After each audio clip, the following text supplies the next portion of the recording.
गाजियाबाद में दो जगहों पर पुलिस और बदमाशों के बीच मुठभेड़ हुई है। एक लोनी थाना क्षेत्र में और दूसरा भोजपुर थाना क्षेत्र में।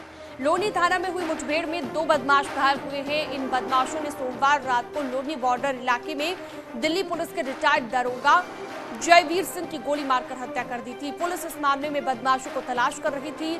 जब पुलिस ने बदमाशों की घेराबंदी की तो बदमाशों ने पुलिस पर फायरिंग कर दी, जिसके बाद पुलिस ने भी गोली चलाई। पुलिस की फायरिंग में दो बदमाश घायल हो गए। लोनी के बाद थाना भोजपुर क्षेत्र में भी दो बदमाश पुलिस मुठभेड़ में घायल हो गए। यहाँ पर कुल 4 बदमाश गिरफ्तार हुए हैं। इन पर मेरठ से ट्रैक्टर लूटने का आरोप है। हमको एक घटना हुई थी राजनगर कॉलोनी थाना लोनी बॉर्डर में, जिसमें retired sub inspector Delhi police के थे।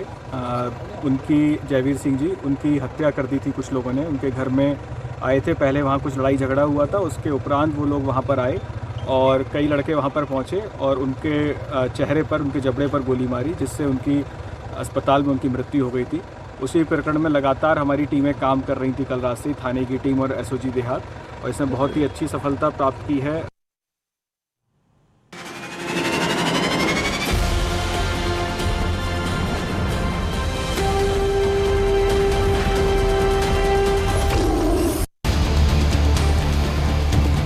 अपना पुष्कर फ्लावर भी है और अपना पुष्कर फायर भी है। सब पर भारी 6 महीने की जिम्मेदारी।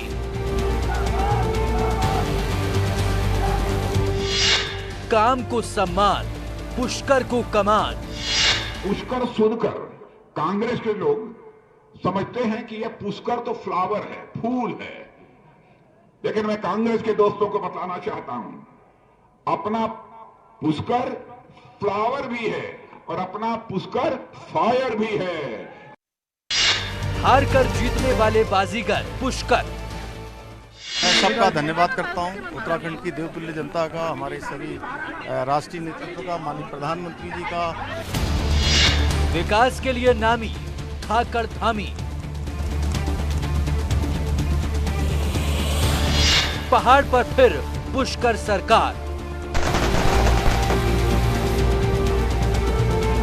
पुष्कर राज रुकेगा नहीं। आज पुष्कर धामी उत्तराखंड के मुख्यमंत्री की शपथ लेंगे। पुष्कर धामी लगातार दूसरी बार मुख्यमंत्री बनने जा रहे हैं। दोपहर 2:30 बजे ये कार्यक्रम शुरू होगा और करीबन 1 घंटे तक ये कार्यक्रम चलेगा। देहरादून के परेड ग्राउंड में समारोह होगा और 20 से 25 हजार लोगों के कार्यक्रम में शामिल होने की उम्मीद है।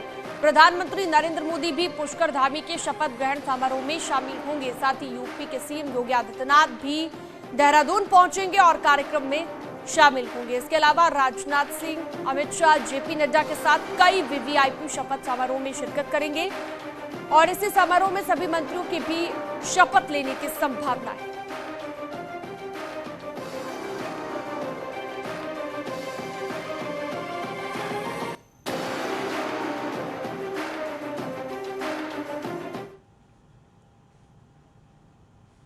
देहरादून परेड ग्राउंड में शपथ के लिए 3 मंच बनाए गए हैं। मुख्य मंच पर पीएम मोदी और सीएम समेत सभी वीवीआईपी मौजूद रहेंगे। तो बाईं तरफ मंच पर साधु संत और दाहिने तरफ के मंच पर साधु संत यानी कि मौजूद रहेंगे और बाएं तरफ के मंच पर भी मौजूद रहने का कार्यक्रम है। और दाएं तरफ के मंच पर दरअसल राज्य आंदोलनकारी और प्रबुद्ध लोग मौजूद रहेंगे। पूरे मैदान में 5 एलईडी स्क्रीन भी लगाई गई है और 3 मंच बनाए गए हैं। तीनों मंचों को डिवाइड किया गया है। बाईं तरफ साधु संत बैठेंगे, दाईं तरफ जो राज्य आंदोलनकारी हैं वो बैठेंगे और जो मुख्य मंच है उस पर तमाम वीवीआईपी मौजूद रहेंगे। प्रधानमंत्री और 10 राज्यों के जो मुख्यमंत्री पहुंच रहे हैं वो भी मौजूद रहेंगे। तो परेड ग्राउंड में ये भव्य समारोह हो रहा है और तैयारी किस तरह की है, तैयारी की तस्वीर भी लगातार हम आपको दिखा रहे हैं। तो पूरे तरीके से इस कार्यक्रम को भव्य बनाने की कोशिश यहां पर बीजेपी ने की है। इवेंट मैनेजमेंट के लिए जो बीजेपी जानी जाती है, इस इवेंट को इतने बेहतर तरीके से मैनेज किया जा रहा है और लगभग 25,000 लोगों के बैठने की यहाँ पर व्यवस्था की जा रही है। आम लोगों की एंट्री भी 11 से 12 बजे के आसपास शुरू हो जाएगी। 2:30 बजे आज ये कार्यक्रम होना है। तस्वीरें लगातार आप देख रहे हैं और दोबारा से पुष्कर सिंह धामी मुख्यमंत्री बनने जा रहे हैं, उत्तराखंड में इतिहास रचने जा रहे हैं और ऐतिहासिक ही इस समारोह को बनाया जा रहा है बीजेपी की ओर से।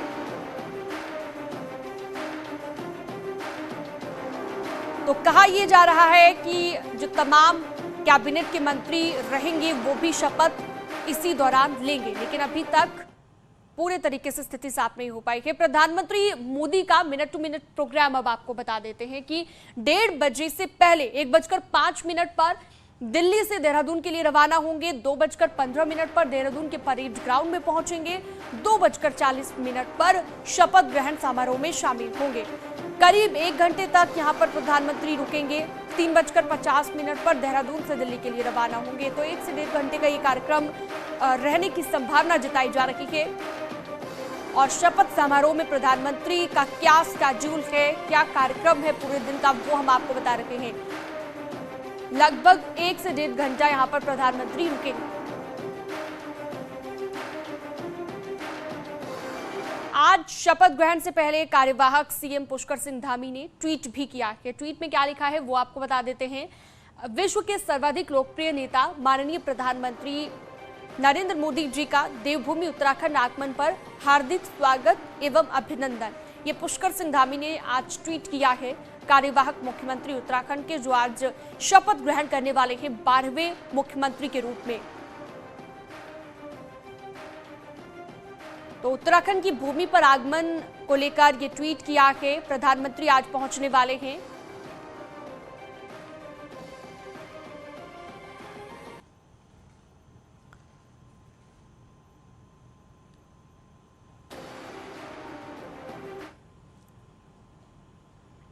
अब इस शपथ ग्रहण में कौन कौन बड़े नाम शामिल होंगे वो आपको बता देते हैं। प्रधानमंत्री नरेंद्र मोदी इसमें पहुंचेंगे, जैसा कि हमने अभी जिक्र किया। अमित शाह गृह मंत्री मौजूद रहेंगे। ये बड़े नेता जो मौजूद रहेंगे, राजनाथ सिंह रक्षा मंत्री भी मौजूद रहेंगे। बीजेपी के राष्ट्रीय अध्यक्ष जेपी नड्डा भी हिस्सा बनेंगे इस कार्यक्रम का। योगी आदित्यनाथ भी पहुंचेंगे उत्तर प्रदेश से, और हरियाणा के मुख्यमंत्री मनोहर लाल खट्टर मौजूद रहेंगे। हिमाचल प्रदेश के मुख्यमंत्री जयराम ठाकुर भी पहुंचेंगे इस शपथ ग्रहण में, और गोवा के मुख्यमंत्री प्रमोद सावंत भी पहुंचेंगे। इसके साथ ही गुजरात के मुख्यमंत्री भूपेंद्र पटेल भी हिस्सा बनेंगे, और हेमंत बिस्वा भी असम के मुख्यमंत्री मौजूद रहेंगे। तो ये वो बड़े नाम, बिहार के दोनों उप मुख्यमंत्री भी मौजूद रहने वाले हैं। इसके साथ ही बीजेपी उपाध्यक्ष वसुंधरा राजे भी मौजूद रहेंगी, और कैलाश विजयवर्गीय, दुष्यंत गौतम, तरुण चुग, ये तमाम बड़े नेता मौजूद रहने वाले हैं। तेजस्वी सूर्या बीजेपी युवा मोर्चा के अध्यक्ष हैं, वो भी मौजूद रहेंगे, और प्रधानमंत्री भी मौजूद रहेंगे। तो ये हमने आपको बताया कि आखिरकार कौन कौन मौजूद रहने वाला है। दीपांकर मेरे साथ लाइव जुड़ चुके हैं। दीपांकर, कई बड़े नेता आज पहुंचने वाले हैं। मेनका चौधरी भी परेड ग्राउंड से मेरे साथ लाइव जुड़ गई हैं। शैलेंद्र नेगी देहरादून से लाइव हैं, और हल्द्वानी से लाइव हैं। मंत्री पद के दावेदार के बारे में जानकारी हम इनसे लेंगे। शैलेंद्र नेगी भी हमारे साथ लगातार जुड़े रहेंगे। सबसे पहले मेनका, आपके पास मैं आना चाहूंगी, किस तरह की तस्वीर अभी नजर आ रही है, क्योंकि तैयारी लगभग पूरी हो गई है। कब तक आम लोगों की एंट्री शुरू हो जाएगी, और क्या सुबह की तस्वीर, तैयारियों की तस्वीर? शीनम, तैयारी भव्य है। लगातार न्यूज 18 तस्वीरें दिखा रहा है कि परेड ग्राउंड में 20 से 25 हजार लोगों की बैठने की व्यवस्था की गई है। यहाँ पर टेंट लगाया गया है, क्योंकि यहाँ पर तापमान बहुत ज्यादा और धूप से लोगों को परेशानी ना हो, इस बात का ख्याल रखते हुए आप देख सकते हैं कि यहाँ पर जो कुर्सियां हैं वहां तक भी आपको शामियाना ये टेंट नजर आ रहा होगा, और मुख्य मंच आपको सबसे बीच में फूलों से डेकोरेट किया हुआ वो नजर आ रहा है। यहीं पर ओथ सेरेमनी होना है, और जो वीआईपी हैं प्रधानमंत्री नरेंद्र मोदी के साथ ही तमाम राज्यों के मुख्यमंत्री, वो इस मंच पर आसीन हो सकते हैं। उनके बगल में 2 और मंच बनाए गए हैं, दाईं तरफ और बाईं तरफ। दाईं तरफ के मंच पर साधु संत बैठेंगे। खासकर हमने देखा कि साधु संतों का आशीर्वाद वो बीजेपी के साथ, तो साधु संतों की व्यवस्था दाईं तरफ की गई है। वहीं बाईं तरफ के मंच पर व्यवस्था की गई है उन प्रबुद्ध लोगों के बैठने की जो राज्य के आंदोलन से और अलग अलग क्षेत्रों में जिनकी अहम भागीदारी रही है प्रदेश के विकास में, उन सभी लोगों की व्यवस्था की गई है।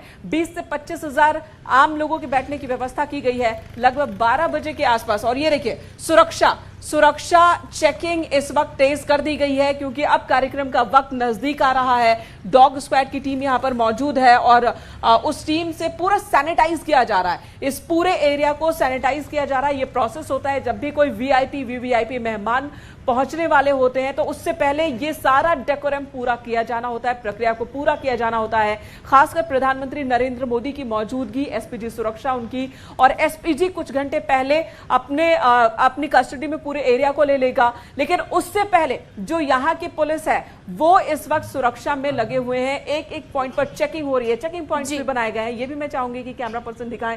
चेकिंग पॉइंट्स इस तरह के बनाए गए हैं। जो लोग यहाँ पर शामिल होना चाहते हैं, जो बैठना चाहते हैं, शपथ ग्रहण को देखना चाहते हैं, उन्हें सिक्योरिटी से होकर गुजरना होगा और अलग अलग बैरिकेडिंग करके अलग अलग सेक्शंस में इस पूरे एरिया को डिवाइड किया गया है। सिक्योरिटी के पुख्ता इंतजाम है। रही बात मेहमानों की, तो जैसा कि आपने बताया कि प्रधानमंत्री यहां पर मौजूद होंगे।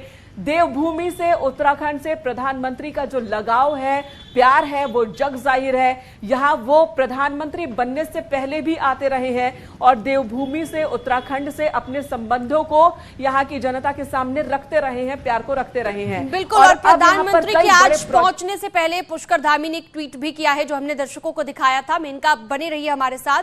दीपांकर भी जुड़े हुए हैं। दीपांकर, वाकई जैसा कि आप जिक्र कर रहे थे कि अपने इवेंट मैनेजमेंट के लिए बीजेपी जानी जाती है और आज बड़े लेवल पर इस इवेंट को जो है भव्य बनाने की कोशिश बीजेपी कर रही है।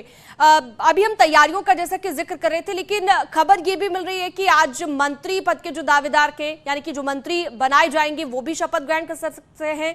तो इसे लेकर किस तरह की अपडेट्स मिल रही हैं अभी तक? बिल्कुल सीरम, अभी जो खबरें हैं वो ये है कि पुष्कर सिंह धामी जब मुख्यमंत्री पद की शपथ लेंगे तो उनके साथ उनकी कैबिनेट के बाकी मंत्री भी शपथ लेंगे। 11 मंत्री पद यहां पर हैं और सभी आज शपथ ले सकते हैं। लगभग अब से कुछ देर के बाद ये पिक्चर पूरी तरह साफ हो जाएगी कि कौन कौन पुष्कर धामी मंत्रिमंडल में मंत्री होगा, किसको पुष्कर धामी की इस पार्ट 2 गवर्नमेंट में चेहरा बनने का मौका मिलेगा, कौन इस सरकार का प्रतिनिधित्व करेगा। सभी मंत्रियों का इंतजार है, विधायकों को इंतजार है। इस वक्त पुराने जो पूर्व मंत्री रह चुके हैं उनको इंतजार है कि उनको भी फोन आएगा कि आपको शपथ लेनी है। तो बहुत कुछ चल रहा है इस वक्त बीजेपी में। लेकिन जो 18 मार्च 2017 था तब त्रिवेंद्र रावत और उनके साथ 9 मंत्री और प्रधानमंत्री नरेंद्र मोदी तब भी इसी परेड ग्राउंड में आए थे।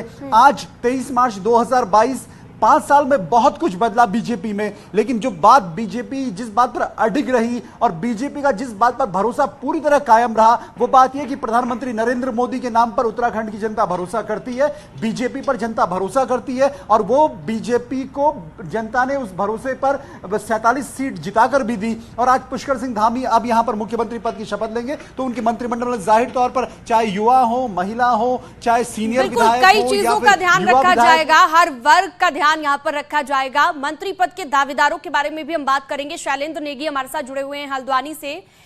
शैलेंद्र, कौन कौन अभी दावेदार चल रहे हैं, किन किन के नाम आगे चल रहे हैं मंत्री पद के दावेदारी को लेकर? देखिए, कई सारे पुराने मंत्री हैं जिसमें सतपाल महाराज है, धन सिंह रावत हैं। उसके अलावा जो बीजेपी के प्रदेश अध्यक्ष हैं मदन कौशिक, क्या उनको भी एडजस्ट किया जाएगा, इसकी भी चर्चाएं हैं। उसके अलावा अगर कुमाऊं की बात करें तो बंशीधर भगत का नाम है क्योंकि वो बहुत ही सीनियर मिनिस्टर रहे हैं। उसके अलावा बिशन सिंह चुफाल जो डीडीहाट से विधायक हैं, वो भी बहुत ही सीनियर विधायक हैं और मंत्री रहे पिछली सरकार में। रेखा आर्या अल्मोड़ा से विधायक रही हैं और मंत्री भी रही हैं। इसके अलावा गदरपुर से जो विधायक हैं अरविंद पांडे, वो पूर्वांचल समाज से आते हैं और ये सब मंत्री रहे हैं पिछली सरकार में, पुष्कर सिंह धामी सरकार में। और इन सबको उम्मीद है, इनके घर वालों को उम्मीद है, इनके समर्थकों को उम्मीद है कि इनका जो अनुभव है इसका लाभ लेने के लिए सरकार इनको निश्चित तौर पर मंत्रिमंडल में जगह देगी। और ऐसी उम्मीदें भी जताई जा रही हैं क्योंकि सीनियर और कुछ नए विधायकों का एक मिक्सचर तैयार करके नई कैबिनेट का पूरा स्वरूप हमारे सामने होगा। यानी 11 मंत्रियों का जो पूरा का पूरा खाका थोड़ी देर बाद हमारे सामने होगा। लेकिन जो युवा हैं उनकी किसकी लॉटरी खुल सकती है, उसमें भी बड़ी चर्चाएं चल रही हैं। उसमें विनोद कंडारी का नाम आ रहा है गढ़वाल से कि उनको एक मौका दे सकती है, नई सरकार मौका दे सकती है मंत्री बनने के लिए। इसके अलावा जो रुद्रपुर से विधायक हैं उनका नाम भी चल रहा है। साथ ही सितारगंज की जो विधायक हैं सौरभ बहुगुणा, विजय बहुगुणा के बेटे हैं पूर्व मुख्यमंत्री के, उनका नाम बहुत तेजी से इस रेस में है। इसके अलावा कई ऐसे विधायक भी हैं जो 2 टर्म के विधायक हैं, और सबसे बड़ी बात यह है कि जो 47 विधायक चुन के आए हैं उसमें 9 विधायक ऐसे हैं जिनकी उम्र 40 से कम है और काफी ज्यादा योग्य हैं, जिसमें LLB हैं, इंजीनियर हैं, चार्टर्ड अकाउंटेंट्स हैं। ऐसे में जो चयन होगा वो इस आधार पर भी होगा कि किसकी एक्सपर्टीज किस पर है। तो ये वो सारे नाम हैं जिन पर चर्चा चल रही है। मोहन बिष्ट जो कि हरीश रावत को हरा करके एकदम से लाइमलाइट में आए हैं। बिल्कुल, ये आपने वो नाम हमें बताए जिन नामों की चर्चा अभी चल रही है, लेकिन आखिरकार धामी कैबिनेट कैसी होगी, कौन कौन शामिल होगा, इस पर हमारी नजर रहेगी। आप अपडेट्स देते रहिएगा। बहुत बहुत शुक्रिया आपका शैलेंद्र। मेनका चौधरी भी हमारे साथ जुड़ी थी और दीपांकर भट्ट, आपका भी बहुत बहुत शुक्रिया। फिलहाल एक छोटे से ब्रेक के लिए रुक रहे हैं, जल्द लौटेंगे।